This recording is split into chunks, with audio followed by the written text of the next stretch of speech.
Hi, I'm Harry Katz. I serve as director of the Scheinman Institute at the ILR School, Cornell University, and it's my pleasure to moderate a discussion with you of the recent strike and eventual settlements that were negotiated by the UAW, representing the production and skilled trades workers, at the big three auto companies, as we call them. That's General Motors, Ford, and Stellantis. There's 145,000 workers now who are covered by national agreements that are negotiated by the union with particular companies.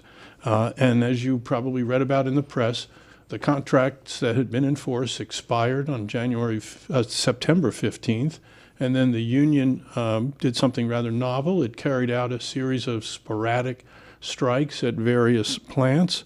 There were complex negotiations that followed, and then eventual settlement. And this settlement was then recently approved by a majority vote of the workforce at each of those companies. I'm joined in this discussion by two of my colleagues, Kathy Creighton and Art Wheaton, and we're all really pleased as well that we have Jamie LaRue with us. Jamie's the automotive reporter for the Detroit Free Press, and we who have been observing things in the auto industry have benefited much over the years from Jamie's terrific reporting. You're welcome. We very much encourage you to ask questions along the way. You do so by making use of the chat box on your screens. Type those questions in, and then we'll get to them during this hour-long discussion. So my first question, I'm going to first turn to Jamie about it, but I'll ask as well what Kathy and Art think about this, is what did you find most noteworthy about either the tactics the union used in this strike or the settlement terms that were negotiated? Well, first of all, thank you very much for having me. I'm really delighted to be here. I've covered the strike now for a long time. I've been doing this for almost 20 years. And this was striking to me because of the new tactic, which kind of was a reversal to the past with the sit-down strike, only this time they called it the stand-up strike. And that was where they were doing these targeted strikes at various key facilities and sort of ratcheting up and leveraging it as they went, which was very effective in terms of keeping the automakers off balance and being able to strengthen their ability in terms of the negotiation. So that was something that was very striking to me. And then in terms of what I felt was really a key win for them, I think was return of getting back COLA. That was a big win for them, definitely, for sure. Yeah, they had a COLA clause. They actually invented the use of COLA in a multi-year agreement first in 1948, and they gave it up first during the concessions in 1980, and then more recently had given it up. And you're right, it was a big gain to get that back, especially in this period when we now have non-trivial rates of inflation. So, Kathy, what struck you about either the settlement terms or the tactics? Well, the settlement was extraordinary, but I thought first that the tactics, what was notable to me was the internal organizing that took place with UAW and UAW members all together to sort of bring the workforce on board to have the same message. So rather than in the past saying, well, we're going into bargaining, save your money because we might go on strike, in this case, the UAW said to its members, these are the things we are going to get during bargaining, A, B, C, D. They made promises and that they were going to get certain benefits, and that had not happened generally in the past.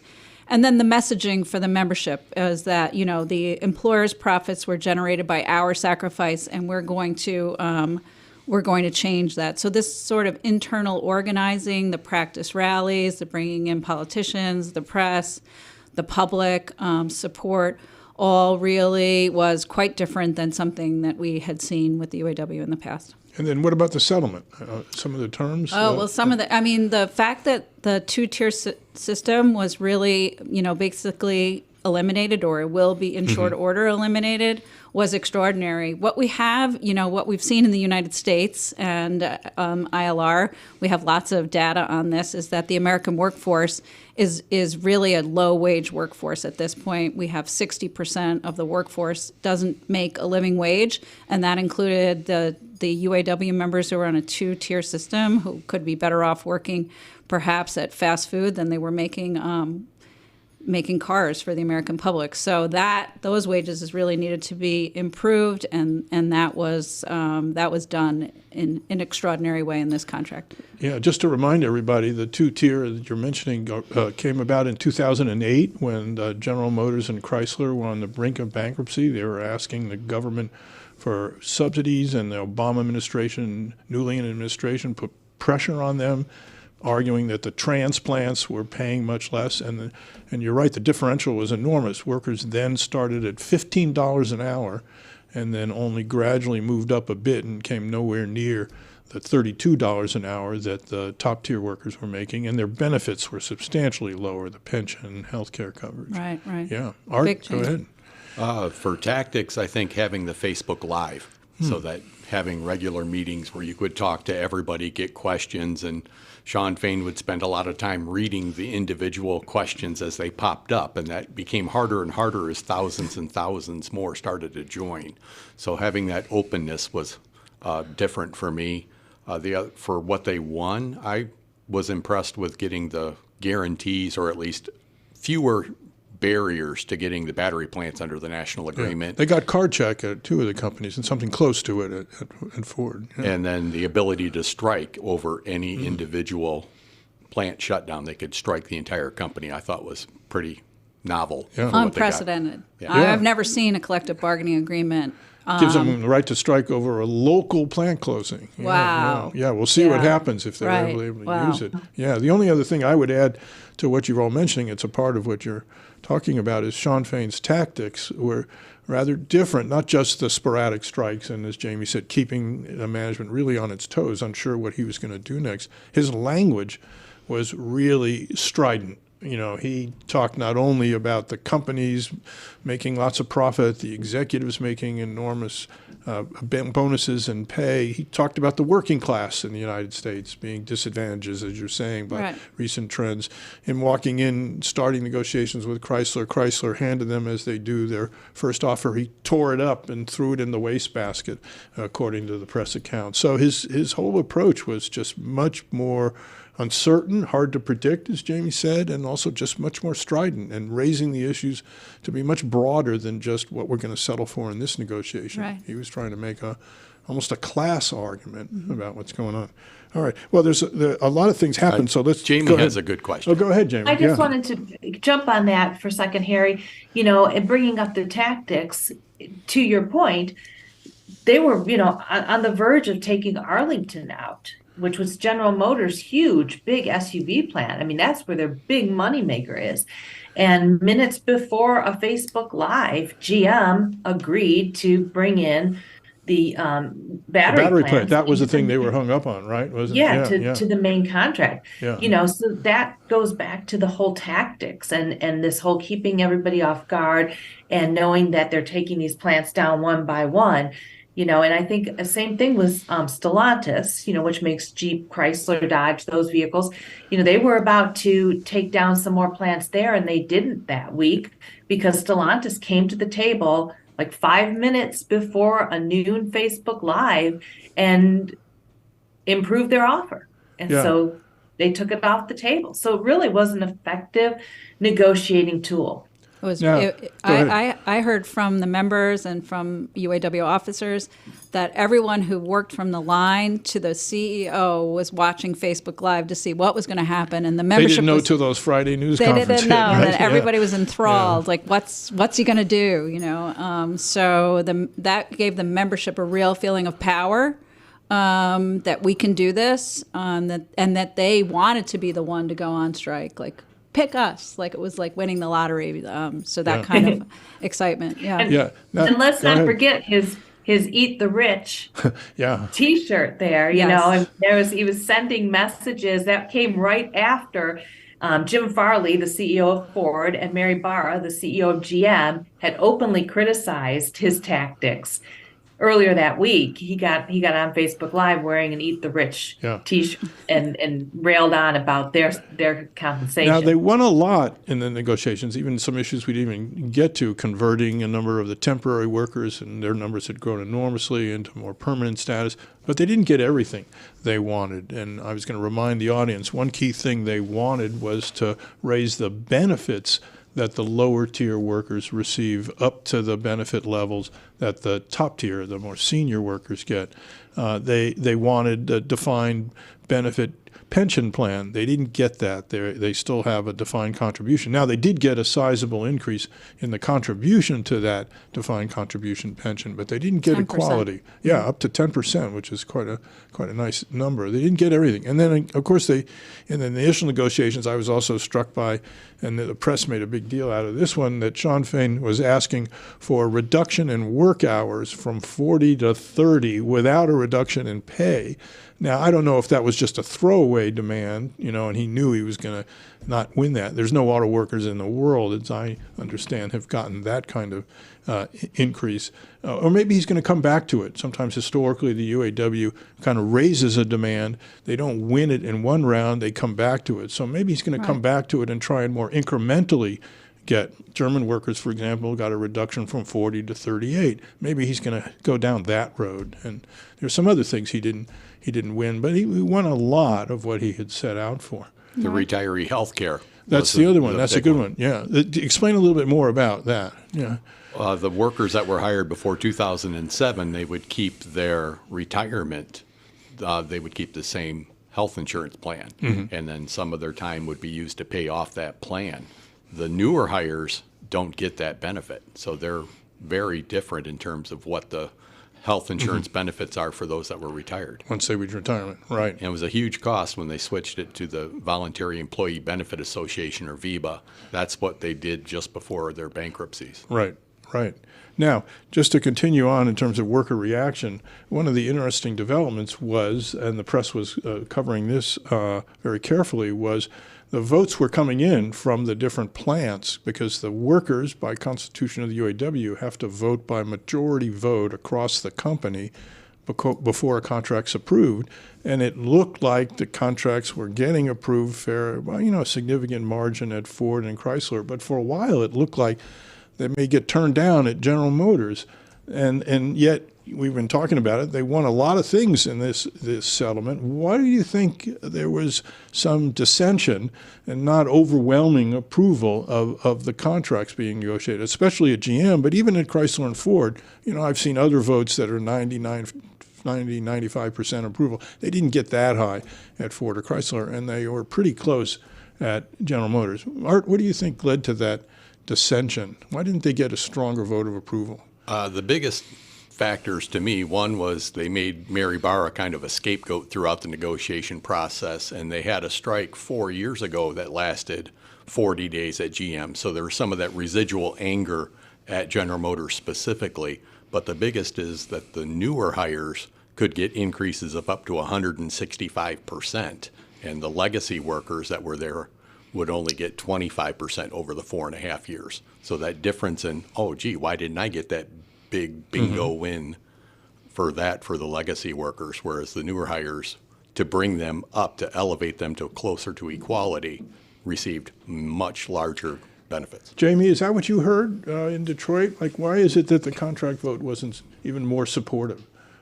Well, I did hear that, and I also heard from a number of workers when I just walked the line and talked to people.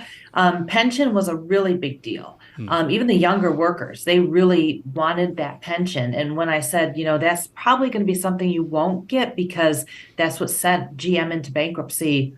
You mean the defined benefit pension? They wanted to switch to defined benefit. Yeah, they wanted to switch. Yeah. They were really adamant about that. They really, really wanted that and didn't seem to want to accept the fact that GM's just never, ever going to go back to that. I think it's safe to say that. And then the other thing I heard too is that, to Art's point, the legacy workers, a lot of them wanted to see a heavier upfront percentage in their gain. The first year of that 25%, they're getting 11%. The legacy workers would have liked to seen maybe more like 15% in that first year, because if they're getting ready to retire, they don't want to have to wait the whole 4.5-year contract to get the full 25%. So a lot of them wanted that to be more heavy on the front end than it was. Yeah. And people voted against it for that reason. So it was very close. Kathy, did you hear some? Over my years of bargaining, which I did for couple decades, maybe 3 decades, You started as a young girl. Yes, doing that, yes, right? I did. Yeah. Then, we've had this 2-tier arrangement where we like eat our unborn, so to speak, in lots of industries, even in the public sector, in the private sector. And so that has really torn apart memberships. It's a great tactic to divide the membership, that two people, Art and I, are working right alongside each other doing the same job, and he's making more than double that I am.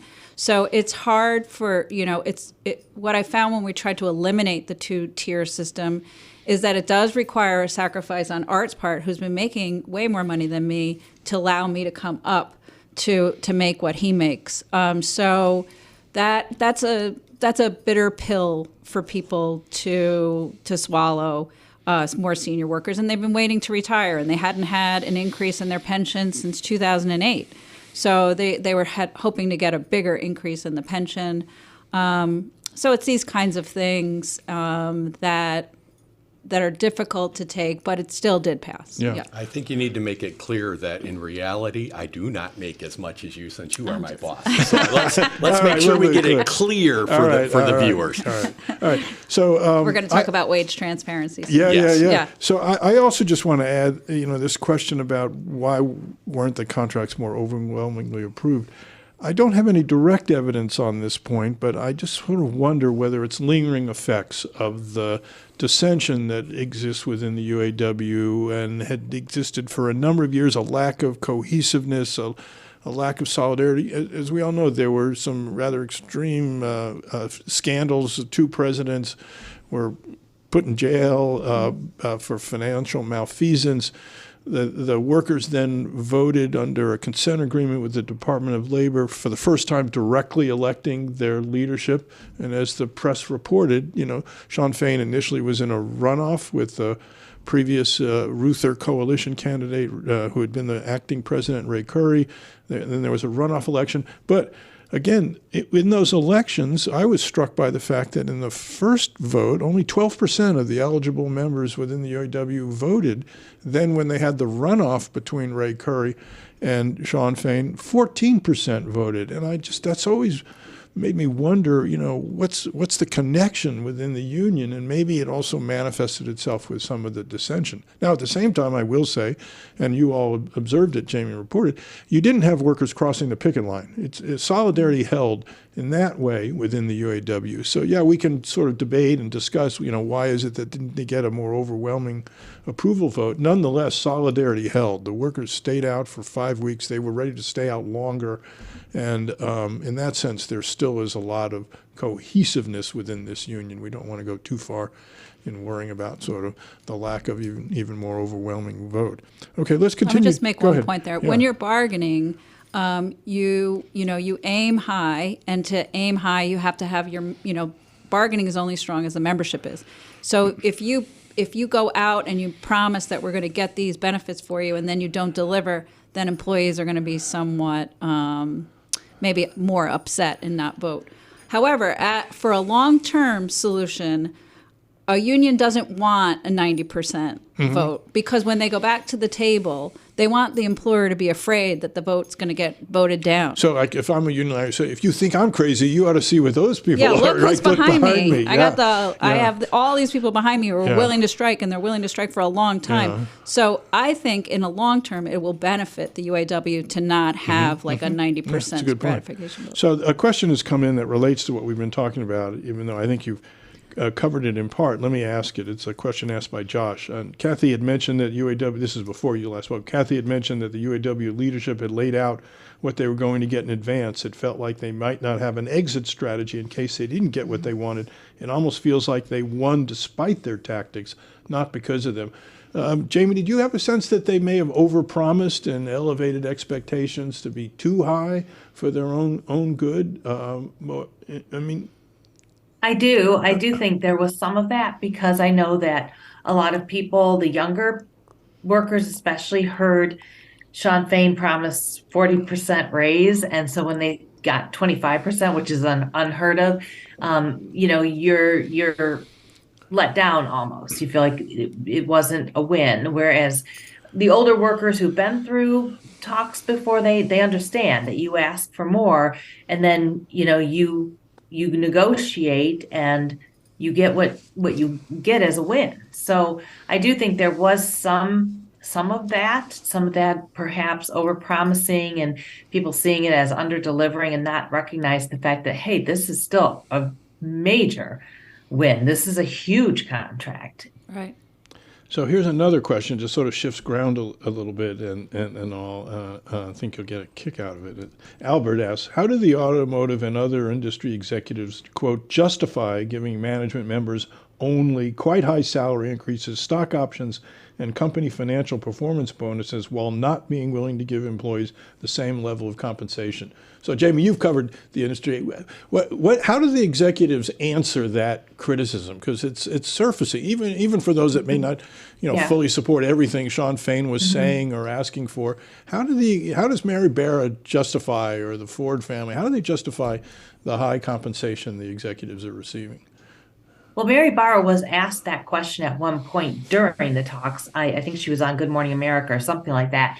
And her reply was, well, my salary is tied to how the company performs. So when the company performs good, we all win. And then, she tied into the profit sharing that is given to the UAW workers and so forth. So that was how she answered the question, and she quickly changed the subject. And so I don't know if I ever heard Bill Ford or Jim Farley answer the question. It's interesting because if you watch on Netflix, there's a Carlos Ghosn documentary, and part of the whole thing with him, the former executive of Fiat and Nissan, that partnership. Yes, Nissan. Yeah, he was forced to take a pay cut because in Europe they don't like having their CEOs make that kind of money. And there's a line in that documentary where he says, "I should have gone to work for General Motors." That's good.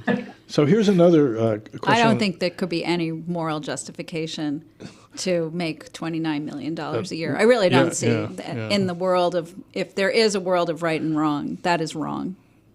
Okay, so Luke asked the following question. Maybe Art will lead us off on an answer. Does this agreement have consideration for how American car automakers will remain competitive with Japanese and other international foreign-based automakers, or will they be forced to cut costs elsewhere, further affecting the quality of their product?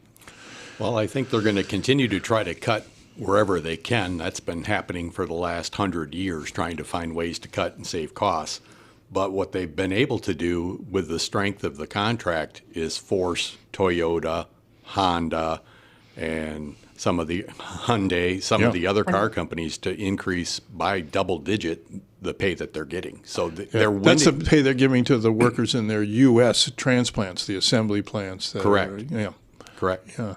So that's going to lead us into this consideration of what the implications are of this settlement for organizing. And as you may know, and again, the press has been covering this extensively, Sean Fain, after the settlement, started talking a lot about organizing and saying they face a real challenge. It's not only the transplants, the assembly plants that are assembling vehicles but are owned by a company based outside the United States. There's also Tesla producing a sizable number of vehicles. They're all operating non-union.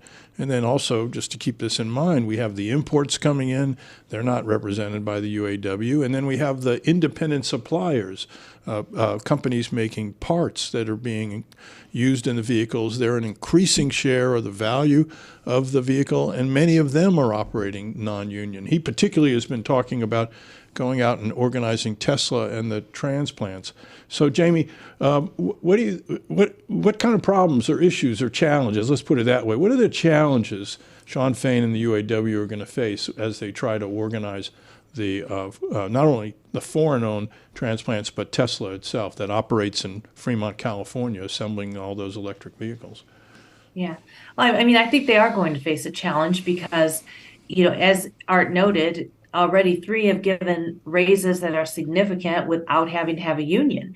And I think, the workforce is going to look at that and say, well, we got a raise. We don't have to pay union dues, and we don't have to, do all these different things with the union, so we'll just keep it the way it is. I think it was a few years ago with Volkswagen when the transplants in Volkswagen pushed hard there for a union, and it was voted Chattanooga, down. Tennessee, right, the VW Yeah, plant. And yeah. initially, apparently at the corporate level at least, Volkswagen, under pressure from German unions in its home country of Germany, as well as pressure from the UAW, they were neutral in that organizing campaign. Now, there's lots of comment about the fact that maybe the supervisors on the shop floor level weren't so neutral. Right. And then there were politicians coming in, Senator Corcoran and They others. might have won if that had. Talk a little bit more. You observed that as a labor employment lawyer. You saw I just want to say to the workers Yeah. who are not, the auto workers in the supply chain who are not members of the UAW or a union, don't just think of it this way, not like, oh, I got this raise and I don't have to pay union dues. That's not the way to think of it. How workers should be thinking is that if I have a union, I am the union. I am my voice in my workplace. And what I should be thinking is, where was this money? This money's been All those available years? all these years. How Yeah. many years did I get screwed out of this money? Sorry, Cornell University. Did I get cheated out of this money when it was available all along to give it to me? So I think I see a fundamental sea change happening in the labor movement, in the American psyche, where we have on this picket line, we had politicians fighting to get on the picket line to walk the the President picket of the line. United States for the first time in President of my the United life States. seeing that. You know, he really did. He put his money where his mouth was. He went out to the picket line. He's been fully supportive of the union workers.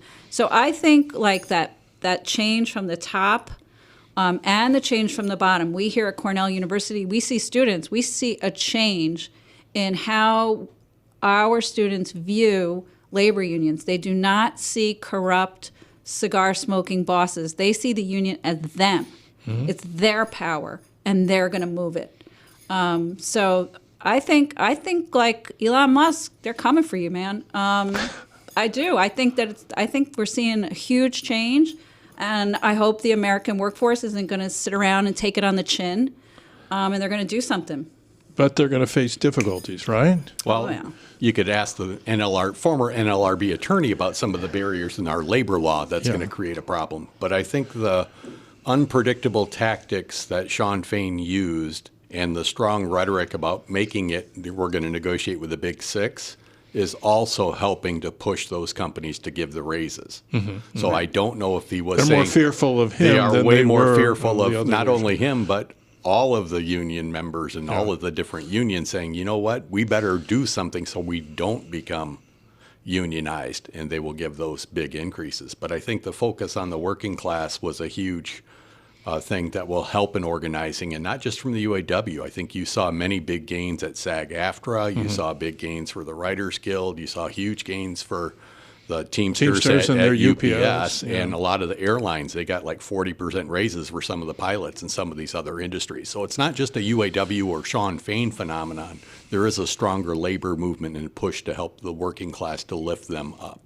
Yeah, although it does remain to be seen how much that's going to affect election outcomes. I had the opportunity to chat with Shawn Fain in mid-October. It's not because he was asking me for my advice. I wish that was the case. I was there because I serve on the UAW Public Review Board, and we meet regularly with the president of the union to talk about the role that we play. And I was talking with him about the organizing, and I reminded him that the UAW had tried hard, particularly during Bob King's administration when Bob was president, and they launched a big effort within the South to get some of the transplants and many of the parts plants.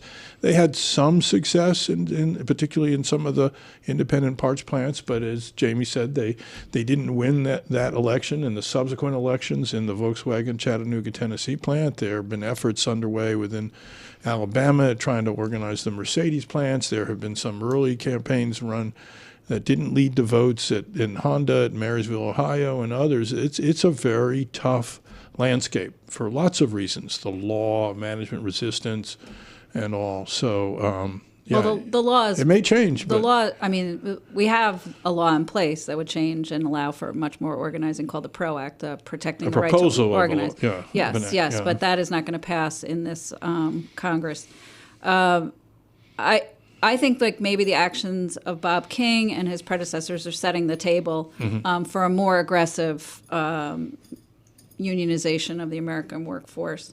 And it's likely because of this vast income inequality that we see, where we have CEOs making so much more money than the workforce. You know, my daughter's living in Japan now, and I was recently in Japan, and it's like there's no obscene wealth and there's no slum. yeah.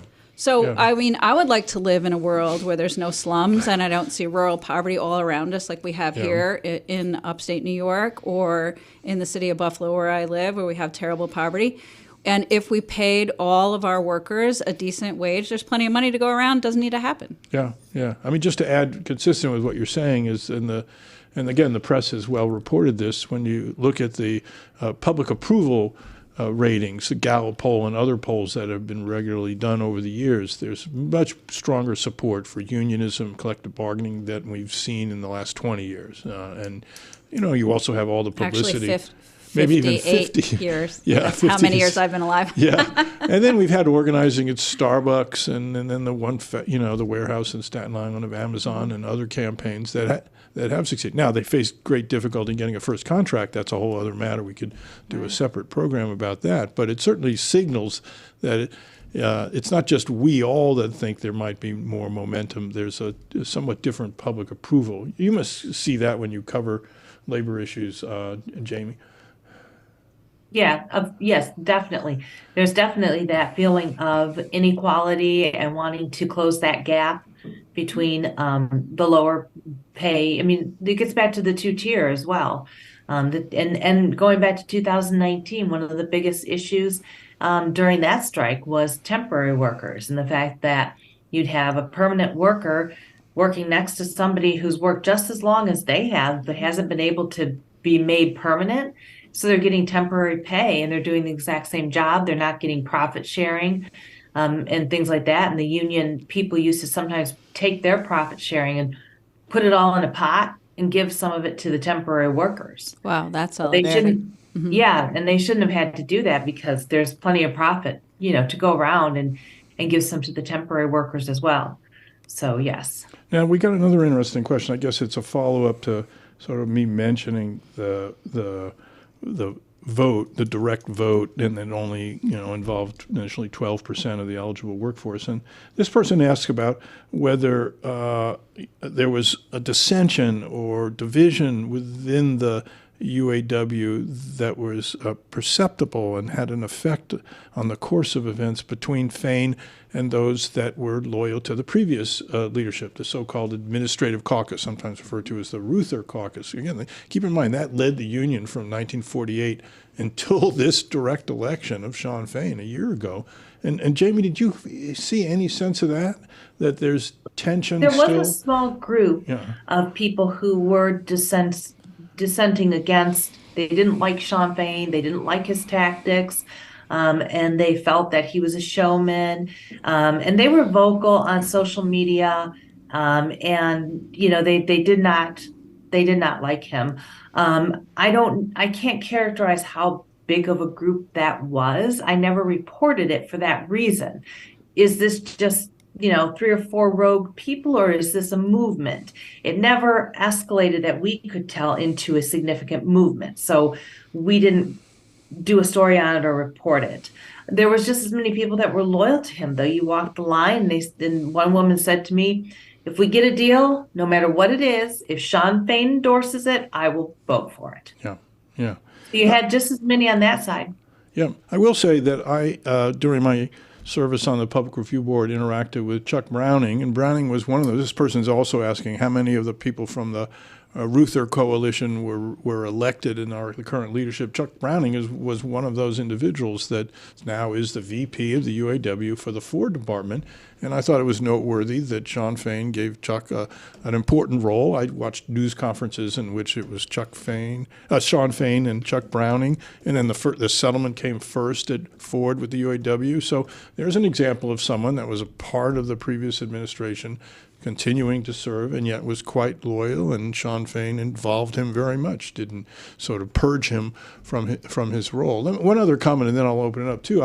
I did at this meeting with the Public Review Board had with Sean Fain. It was October 20th, right before the first settlement emerged. I went into that kind of wondering what kind of person he was, because as you said, in these rallies, he's strident, he's forceful, he's saying things that were a little bit more extreme than we used to hear from UAW leaders and even from many other leaders. And yet on this small meeting we had, Fain was extremely open, modest, willing to listen, not just to me, but other members of the Public Review Board. He didn't come across as someone who was kind of really out there and self-absorbed. He really was charismatic, but also humble and modest. I don't know, Jamie, if you've watched him. Go ahead.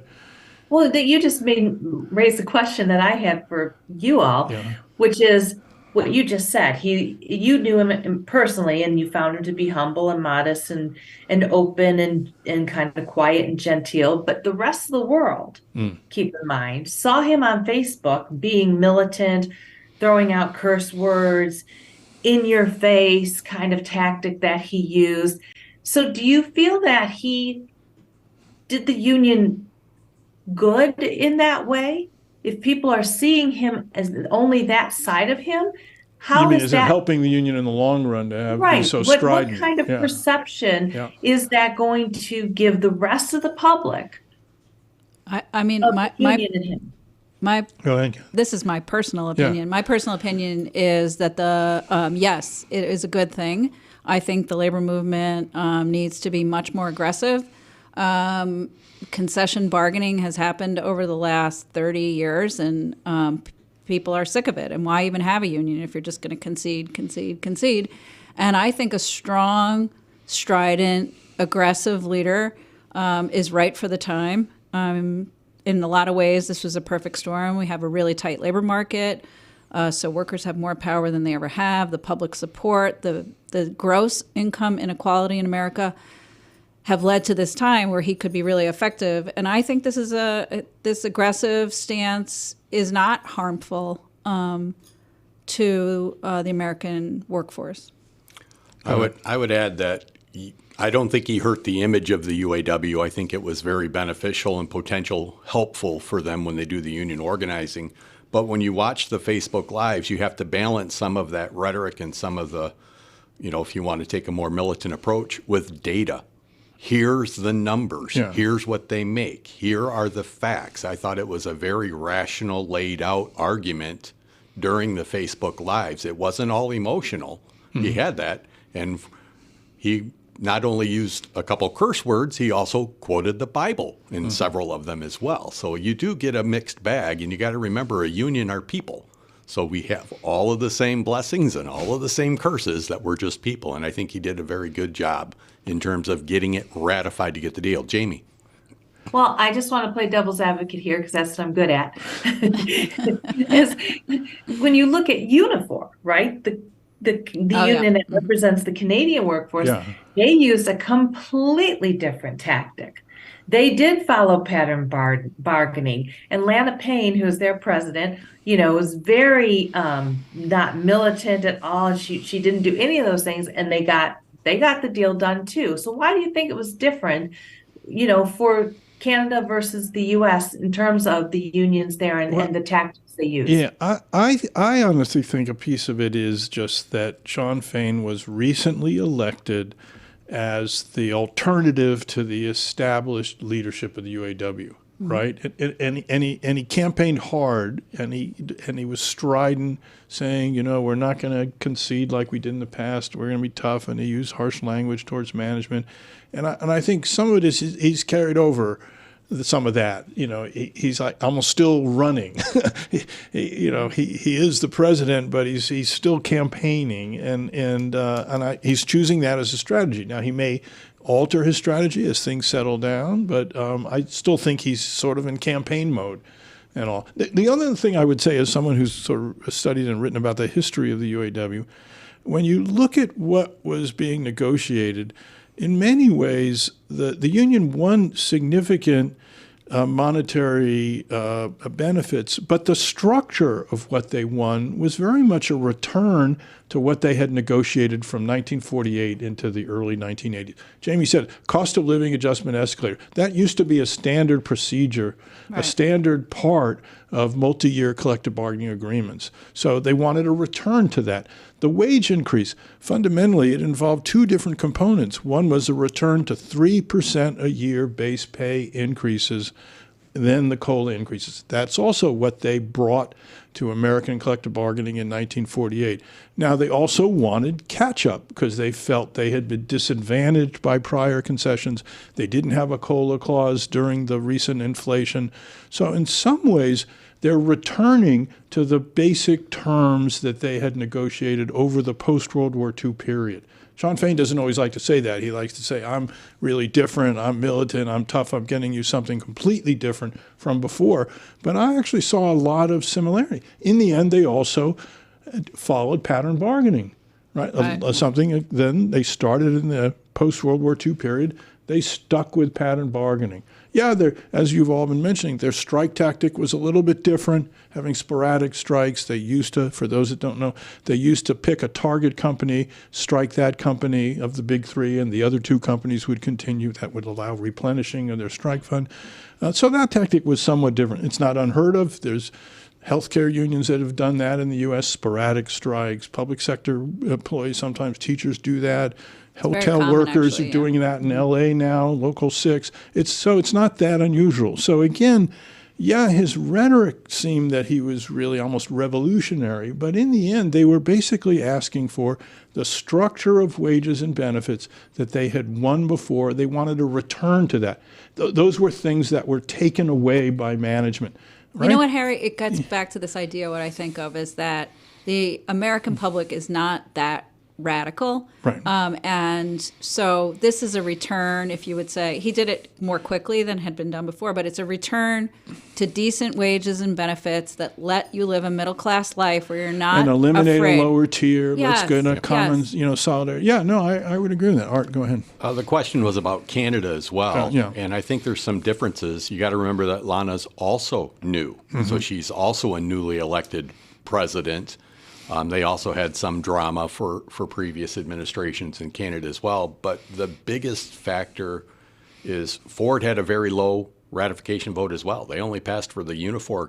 Yeah, Ford. You mean in Canada, the Ford Canada, agreement. That's they right. had an extremely close. I think it was like 54%. Ford also set the pattern in Canada. Mm-hmm. So that they have a lot of the similar challenges. But what's different for Canada is they don't have an OEM based in Canada.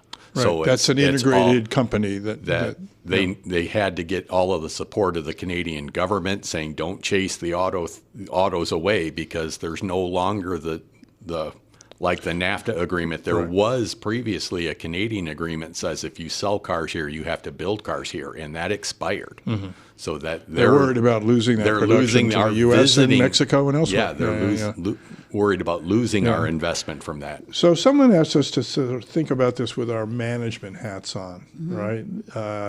So from management's view, what do you think they learned from this strike? Let's first stick with the management of the big three. Were they caught off guard? Did they do things that they would regret, or what do you think their reaction is to the both either the tactics or the settlement terms? I mean, obviously they would have wished there wasn't a costly strike, and they would have liked a lower settlement. But what else did they learn through this experience? Jamie, do you have any comments on that one? I think in terms of the settlement and the impact there, we'll know more about that Wednesday because General Motors is going to do an investor call Wednesday morning to go over how this agreement is going to impact their finances. But that being said, GM knew it was going to cost them a lot of money and started preparing for this a year ago, taking layoffs as well as offering buyouts and all those kinds of things. They've been in cost-cutting mode, I think, in part to prepare for this contract. I do know that just from inside sources that they were not happy with some of the tactics. And of course, I mean, I don't want to go into too much because there's always one side to the story and there's another side to the story, right? Yeah. So what I heard from one side was some rhetoric about it not necessarily being a fair and available negotiation period, shall we say, the weekend when the union struck Spring Hill. There were some people inside Spring Hill, GM Tennessee who, used to produce yes, Saturns. Yeah. that felt they were trying to negotiate and they were having trouble reaching some of the people on the union side. And then suddenly the union struck Spring Hill and they didn't see that as fair. And again, I hate saying this because you got to have the union side of it, right? Yeah. They may Yeah. disagree with that. So I do think, though, there was some feeling about that from the company side that So there may there's- was I some mean, I unfairness. think Go ahead. exactly that's a tactic that's going to be used in the future that was used at the UPS strike, the non-strike. At UPS, United Parcel Service and negotiating with the Teamsters. Yeah. correct. The Teamsters left the table when they were close to an agreement, and then started practice picketing, and that it's like to I guess to gin up some fear that there would be a strike, and that's a bargaining tactic. So it's finding your leverage point. So I think for the management point, I mean, management will respond. They'll analyze this. They'll have conferences on this. They'll have, they'll spend a lot of time seeing how the labor movement is reacting, and then they'll react accordingly. So, Art, what about investments? Do we have any early indication regarding the consequences of this settlement for the investment plans of the big three? We've seen quite a bit of investment where part of the negotiations for the battery plants also included the ability to transfer. So there's always hardships for transfer. But there was significant investment both for internal combustion engine and for electric vehicles. So you've seen some of that. Some of the investment initial decisions have been starting to be pared back for electric vehicles. They thought we'd get this landslide once they built them, then the customer would come. But they've built a lot of them, and they're not selling as fast. But that's not so. It's not so clear. That's because of the settlement. That might be not just because of the sales settlement. volume. That's because Yeah. of the sales volume. But there has been significant investment for different plants. I know we got, I think, $200 million at the Tonawanda engine plant in Buffalo for their engine plant. And that's going ahead. That's going forward, and we got investment for the Buffalo stamping plant. We got investment for the Lockport, what used to be called General Motors Components Holding. So we're seeing that investment, and they saved one of the Stellantis plants in Belvidere, Illinois, which was a big sticking point, and it's going to go from being shut down to having a massive investment to increase. So there's been a lot more investment and a lot more activity in doing that, and it also helped that they had the expiration of the Unifor contract was almost simultaneous with the UAW contract, so that they were bargaining both of them where those investment decisions are being made. So that was to the Canada's interest to not be too tough in bargaining so they can win some of that investment. Now, let me just add, this person now goes on to ask a question that we all had discussed we were going to get to at some point. I'll ask it in Mark's language. He says, after a rather adversarial set of negotiations, what's the status of the relationships between the UAW and the Detroit Big Three? Can they get back to normal and all? Any indication of that? I mean, it's a bit early to tell. People should also remember there's local plant level collective bargaining agreements that get negotiated as a complement to the national level negotiations that were at stake in this round of bargaining, and those usually go on for 3 to 6 months after the national settlement. So it's kind of early to see what's happening there. I mean, so far I haven't seen reports of rampant strike action or work stoppages or sabotage or anything like that. I don't know if any of you have picked up. What about the return and the relationship? Do you think there was damage done to the working relationship between the leadership of the UAW and the Big Three? Or is it just something they'll get over? I mean, we've had strikes before in this industry. Kathy? I mean, I'm assuming that things will settle down and get back to normal. Of course, the aggressive language that Sean Fain was using will not probably sit well with certain executives, but I think because not that many workers actually went on strike, that the workers at each individual plant, things were kind of going along as they were anyway. So and the workers are really happy, and I think I don't see it all falling apart or being terribly acrimonious. Yeah. I don't know what Jamie. Yeah, or Jamie, Art do you have any sense of I agree. I mean, I think at the end of the day, everyone's a professional, and they're going to put the past behind them and let bygones be bygones. But I do think it was definitely a difficult, probably more so than in the past, negotiation, just from what I've heard from people. We did a story on the behind the scenes at General Motors, and how reportedly Mary Barra was not happy the night that they did reach, early morning, I should say, around 4 in the morning, 4:45 is when they finally got the deal. And she was, from several sources, she was definitely not particularly warm at that time. And it was partly because it just was very contentious at the end, trying to get the language of the battery plant in place. And she made a comment to the effect of, "I look forward to seeing every one of you back in the factory."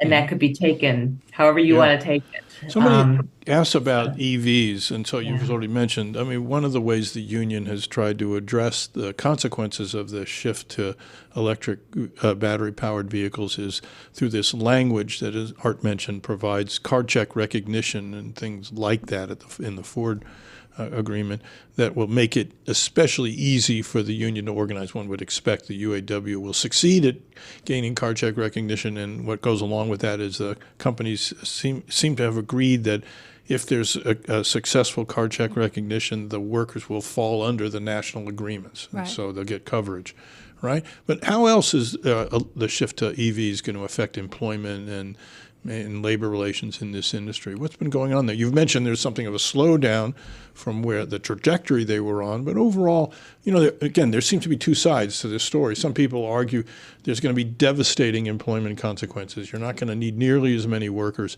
to assemble a battery-powered vehicle. And there's some other research that suggests, no, it's not so clear. What's your own sense of that? I've heard estimates that for the transition to electric vehicles will require 30% fewer parts, 30% fewer people, but you had the executives at General Motors claiming that, no, it's actually going to take more people. Take more, yeah. So that I saw some of that too. There will be no loss of employment, but I think Isn't the work coming in-house too? Isn't it coming back into the Well, West? that's a big question, because again, the long-run trend is a lot of work shifting outside the big three, but then Mary Barra and others have said, no, we're bringing work back into because they're getting the incentive to bring the work back in. So that happened for the Tonawanda engine plant. They are getting some components back for electric vehicles. Oh, so they are going to start making some things that had been shifted out when it was a combustion engine, and now for an EV, it's going to be in. Yeah. What's confusing for the electric industry, especially for batteries, is it's almost all joint ventures. Right. So that the technology is with either Korean companies, SK and LG, Chinese companies, Japanese. Yeah. And there's more politics involved with the Chinese company, which helped Ford make the decision to pull back almost in half for what they're going to build for the Marshall, Michigan plant because of some of the politics, not because of the collective bargaining agreement. Yeah. So one thing I did on a number that always amazed me when I first came across it way back when I was writing a book on the history of labor relations, and that was it's this issue about the parts production, how much of it is union. In the United States in 1950, 95% of the workforce at the independent parts plants, those outside the big three but within the U.S., they were union. Almost all of them were UAW. The recent number, as best we can tell, is around 5% of that workforce is union, because many of the plants are in the South or in rural areas, and they've taken advantage of the labor law and other matters to stay non-union. So it's a really big question for the future of the UAW. Can they bring the work back in-house where it'll also be covered by the national agreement? And can they go out and unionize those independent parts workers that are not being brought into the big three? Right? Keep in mind, we've got the transplant assembly plants operating in Tesla. We have imports that are not covered by the UAW contracts. And then we have this big independent parts workforce. So it's a real challenge. Right. Okay. Right. We only have a couple more minutes. I just wanted to say, I don't know if the audience understands card check and neutrality, but it would mean that you didn't, under all of private sector labor laws covered by the National Labor Relations Act, and you can voluntarily recognize a union or require them to go through a procedure through and you can challenge it. You know, you can be anti-union. And so this card check and neutrality language for me is really one of the most fundamental things for the future of the UAW workforce. Big. No, I mean, very, very rarely, as you know, does a union not succeed with a card check procedure to get a majority of cards. That's why we have 70% of the public wanting a union, but 6% of the private sector belong to a union. Right. So we only have a few more minutes. So I want to ask each of you, what else is important about this negotiation that we haven't covered, or what other issues should we be thinking about? Jamie, do you want to go first on that one? No, that's okay. I mean, I think we've covered it pretty thoroughly. I mean, to me, it's just what comes next. You know, I mean, that's. You mean what comes next on the organizing front? What comes next? And is it a return to normal? What comes next within other industries and workforces? And I mean, I would like to, you know, and I have this request in. I would like to sit down with Shawn Fain and Mike Booth and all those fellows and to say, you know, what did you learn during this process? What did they learn? Yeah. Right, exactly. What did you, if I get the chance to talk to them, what did you guys learn? And what will you take forward in terms of making the union better at organizing, at winning better contracts in the future, and those kinds of questions, because that's what it comes down to. This was a new group of people doing something very unique and new, what they were asking for and how they were asking for it. So where did you succeed and where was it difficult? Where could you have done it better? Art, what do you think? I think what's important was Shawn Fain having an Italian union sweatshirt when he went to the Facebook Live, that it wasn't all about the U.S. It wasn't all about us. It was a very strong all of labor. So there was an international statement, and also you had a lot of participation from the Teamsters and all of the other unions supporting each other on the picket lines. So I think it's much more of a solidarity movement, and it's not all UAW. I think you saw big improvements across many different sectors and more willingness to have a more pro-union approach. Yeah, I agree with that. And just to add on to that, I think that the other message that Shawn Fain had was that a strong, robust, unionized workforce is not just good for the workers, but it's good for the community, because we pay property taxes, we pay school taxes, we run the economy, and without us having a robust living, we can't fully participate, and it diminishes all of us. So that was, to me, the big message, like, let's all get on board and have one date where we'll have a national strike, is what it sounded like to me. May Day. Was something that was like... Yeah, maybe I'm stuck with all the analysis of the history of the UAW, but I've been impressed by the fact that there were some new things done, as you've all been commenting, in this strike, new tactics, some new gains. At the same time, there's a return to certain core elements. It wasn't totally revolutionary in either what they were doing, how they were doing it, what they were asking for. In some ways, they're asking for a return to the kind of solid settlements that both management and labor had reached. Somebody saying, oh, we're not taking enough on the management side. Management had to agree to the contracts that were signed from 1948 on. It was management that pushed for some of these core concessions under pressure from foreign competition and all. And so now there's kind of a rebalancing where the union's exercising, and with the help of the workforce, more initiative and leverage, but they're not asking for things far out of bounds from what was customary within American collective bargaining. and all. Well, I want to thank you, thank the audience for some good questions. I'll remind you that this is a series of webinars that eCornell does with the help of the ILR Scheinman Institute. The Scheinman Institute also has other workshops and seminars trying to address the new militancy that's appearing, the consequences for collective bargaining from both a labor side but also a management side, what's new and what's not so new in American collective bargaining. We welcome your interest in those activities. You can find more information out on the Scheinman Institute website. That's a part of the ILR School's website. So thanks so much for participating. Thanks to my three colleagues, and we look forward to future discussion about what's going on in American collective bargaining. Great. Thank you, Harry.